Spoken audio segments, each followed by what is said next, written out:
আবারও ইসরায়েলের বিরুদ্ধে যুদ্ধ চালিয়ে যাওয়ার ঘোষণা দিল ফিলিস্তিনের স্বাধীনতাকামী সংগঠন হামাস। গত ৮ জুন গাজার নুসেরাত শরণার্থী শিবিরে ইসরায়েলি বাহিনীর ভয়াবহ হামলার পর এ ঘোষণা দেন সংগঠনটির প্রধান ইসমাইল হানিয়া।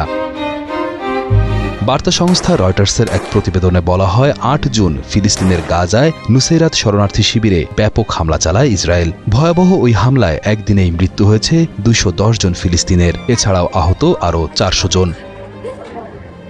হামলার পর পর্যাপ্ত চিকিৎসা সরঞ্জাম না থাকায় হিমশিম খাচ্ছেন চিকিৎসকেরাও। মূলত ৪ জিম্মিকে ছাড়িয়ে নিতে নুসেরাতে ব্যাপক হামলা চালায় দখলদাররা। এমন বর্বরচিত হামলার পরই দখলদার ইসরায়েলের বিরুদ্ধে প্রতিরোধ চালিয়ে যাওয়ার ঘোষণা দেন ইসমাইল হানিয়া। আমাদের সাধারণ মানুষ আত্মসমর্পণ করবে না এবং এই অপরাধী শত্রুদের বিরুদ্ধে আমাদের প্রতিরোধ অব্যাহত থাকবে। যদি ইসরায়েলি দালালরা মনে করে তারা তাদের ইচ্ছা আমাদের উপর জোরপূর্বক চাপিয়ে দিতে পারবে, তাহলে তারা বিভ্রান্তিতে আছে।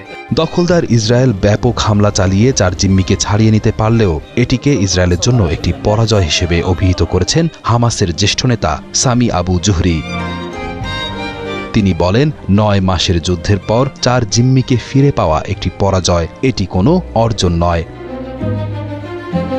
এদিকে গাজায় আটক জিম্মিদের মুক্তির আহ্বান জানিয়ে ৮ জুন তেল আবিবে নেতানিয়াহু সরকারের বিরুদ্ধে নিয়মিত বিক্ষোভ হয়েছে।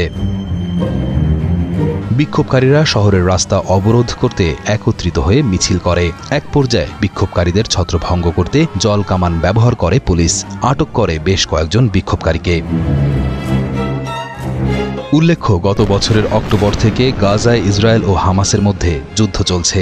এখন পর্যন্ত গাজায় নিহতের সংখ্যা ৩৬,০০০ ছাড়িয়েছে, আহত হয়েছে ১ লাখেরও বেশি। অন্যদিকে ইসরায়েলে গত অক্টোবরে হামাসের হামলায় নিহত হয়েছে ১,০০০-এরও বেশি, আহত ৩,০০০। সে সঙ্গে ২৫০ জনকে জিম্মি করে হামাস।